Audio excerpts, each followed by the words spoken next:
Hello everyone, this is Souvik and welcome back to our channel English Tutorial by SB. সামনেই উচ্চ মাধ্যমিক পরীক্ষা আর এই প্যান্ডেমিক সিচুয়েশন কিন্তু ঠিক হলেই পরীক্ষা চলে আসবে, সুতরাং পুরনো যে টেক্সটগুলো আছে সেগুলো নিয়ে আমরা এখন ভিডিও বানাবো যাতে উচ্চ মাধ্যমিক পরীক্ষা যারা দেবে তাদের সুবিধা হয়। আজকের topic asleep in the valley, written by Arthur অ্যাবো। ইনি একজন ফ্রেঞ্চ পোয়েট।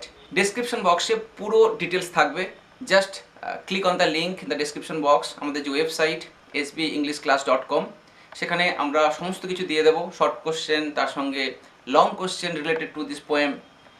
খুব সহজেই কিন্তু তোমরা পুরো জিনিসটা কিন্তু বুঝতে পারবে। আজকের এই কবিতাটার মধ্যে আমরা লাইন বাই লাইন এক্সপ্লেন করব, then we will also discuss the summary of the poem, and ওই সামারি থেকে কিন্তু অন্যান্য প্রশ্নও খুব সহজে লেখা যেতে পারে। সময় নষ্ট না করে চলো একটা জেনারেল ইন্ট্রোডাকশন দিয়ে দিই এই কবিতাটার। প্রথমেই বলি, asleep in the valley is an anti war poem. Now why anti war poem? এটা যুদ্ধের এগেনস্টে একটা লেখা। আর্থার অ্যাবো নিজেও ডাচ কলোনিয়াল আর্মিতে সার্ভ করেছিলেন in 1876, and in the next year in 1877 this poem was written.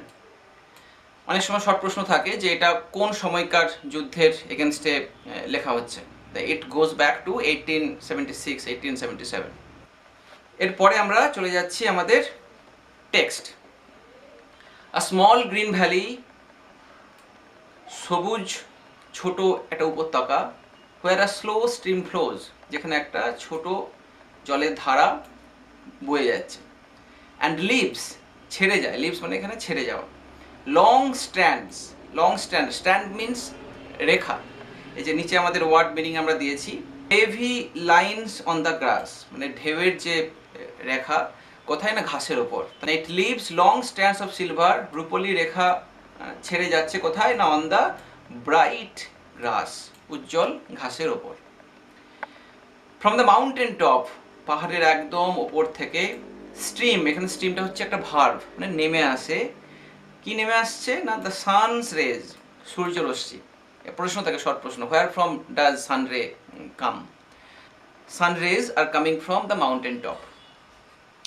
তারা কি করছে না দে ফিল দ্য হলো ফুল অফ লাইট, তারা যে উপত্যকার যে গর্ত, একটা একটা গ্যাপ তৈরি হয়েছে সেটাকে ভর্তি করে দিচ্ছে কি দিয়ে? তাদের লাইট দিয়ে, আলো দিয়ে। ভীষণ একটা সুন্দর একটা কবিতা। এখানে আমরা দেখব কিভাবে নেচারের যে বর্ণনা তার সাথে যুদ্ধের যে ভয়াবহতা কিভাবে একটা কন্ট্রাস্ট করে কবি খুব সুন্দরভাবে এই কবিতার মাধ্যমে উপস্থাপনা করেছেন। আমরা চলে যাচ্ছি আমাদের নেক্সট স্ট্যাঞ্জা। আ সোলজার, ভেরি ইয়াং, একদম যুবক সৈন্য, লাইজ, শুয়ে আছে ওপেন মাউথ, মুখটা হাঁ করে। আ পিলো, পিলো মিনস কুশন, আমরা যাকে বালিশ বলি। মেড অফ ফার্ন, ফার্নের তৈরি। বিনিথ হিজ হেড, তার মাথার নিচে। তো তার মাথায় শুয়ে আছে সৈন্য এবং তার মাথার নিচে ফার্নের তৈরি যেন একটা বালিশ। নেচারের একটা বর্ণনা এখানে দিচ্ছেন কবি। আসলিভ, ঘুমাচ্ছেন। স্ট্রেচড ইন দ্য হেভি আন্ডারগ্রোথ, বিস্তৃত হয়ে আছে ঘন ঝোপঝাড়ের মধ্যে তার দেহটা।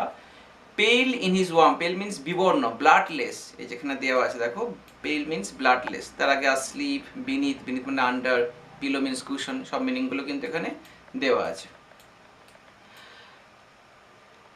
In his warm green sunsoaked bed, উষ্ণ সবুজ সূর্য নিঃশেষিত, মানে সূর্যের তাপের দ্বারা নিঃশেষিত একটা বিছানার উপরে শুয়ে আছে বিবর্ণ অবস্থায়। এখানেও যদি আমরা দেখি তাহলে আমরা বুঝতে পারবো যে the contrast has bin described in a very beautiful way.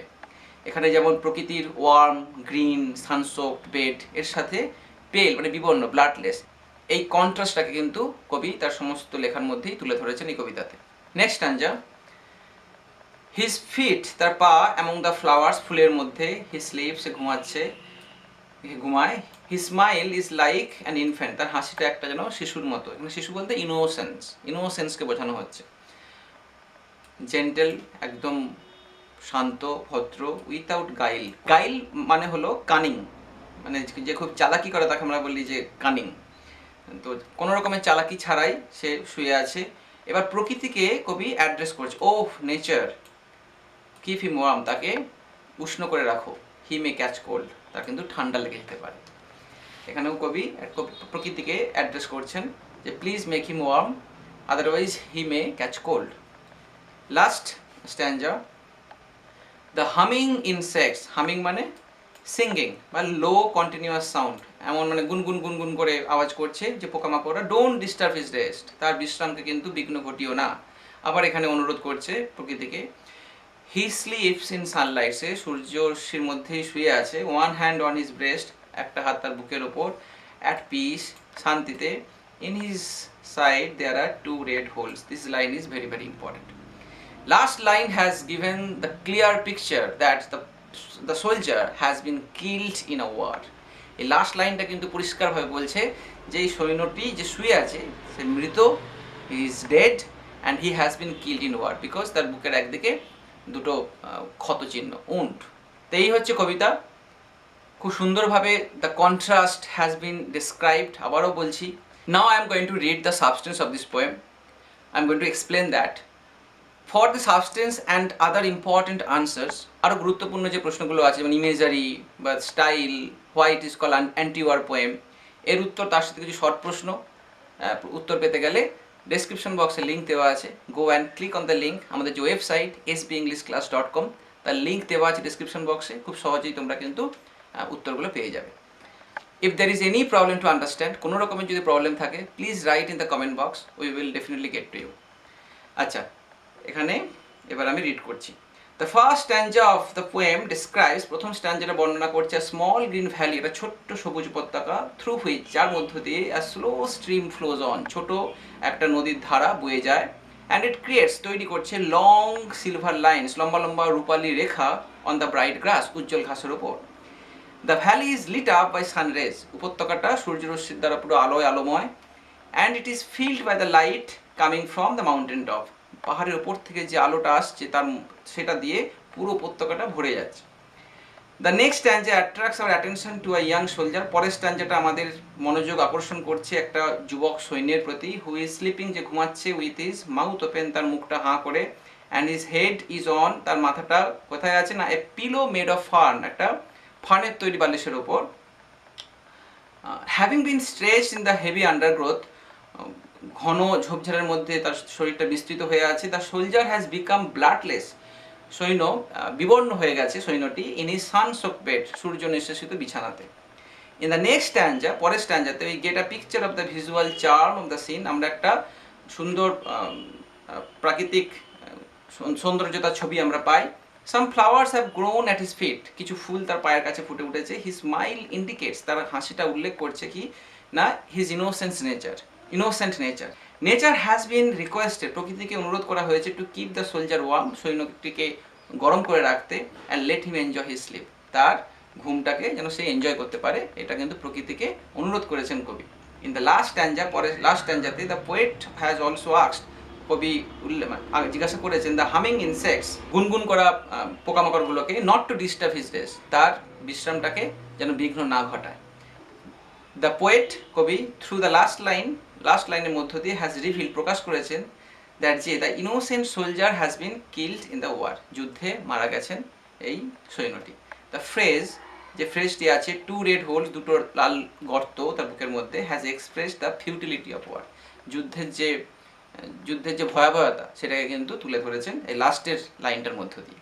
এই হচ্ছে সাবস্টেন্স। এই সাবস্টেন্সটা এমনভাবে আমরা তৈরি করেছি যে other answers can also be written out of this substance, এই সাবস্টেন্স থেকে কিন্তু অন্য উত্তরগুলো লেখা যাবে। তবুও যদি মনে হয় যে অন্য ডিরেক্ট কিছু আনসার দরকার, তাহলে যেটা বললাম, go to the description box and click on the link which is given there. In the end, শেষে একদম আরও কিছু ইম্পর্টেন্ট কয়েকটি পয়েন্ট আলোচনা করছি, আশা করি this will help you to remember the poem. Important points to remember: two adjectives are small and green to describe the valley. দুটো অ্যাডজেক্টিভ ইউজ করা হয়েছে, সেই দুটো অ্যাডজেক্টিভ হলো স্মল অ্যান্ড গ্রিন। প্রশ্ন থাকতে পারে যে how the valley has been described, which words? Now the poet has used small and green to describe the valley. Next, two red holes depicts that the young soldier has been killed in war, যেটা আমি একটু আগেই বললাম। This is a lyrical poem, এটা একটি sonnet, তার সাথে প্রশ্ন থাকতে পারে what type of poem this is a lyrical poem. The theme is the futility of war, this is also very important point to remember, the theme is futility of war. Rameau's nationality was French. ইনি একজন ফরাসি লেখক. The soldier's innocence has been described through his smile. Innocent smile, infant smile. It means that smile has indicated everything. The smile proves that soldier is like an infant, like a baby, without any kind of cunningness or guile. Guile. So that's it. Thank you very much for watching. আশা করি এই ভিডিওটি তোমাদের help করবে to understand the poem and also to understand all the descriptive and short questions related to this poem. Thank you very much for watching. See you in the next video. Till then, take care. Bye bye. If there is any confusion, any problem, please write in the comment box. We will definitely solve your query. Thank you for watching.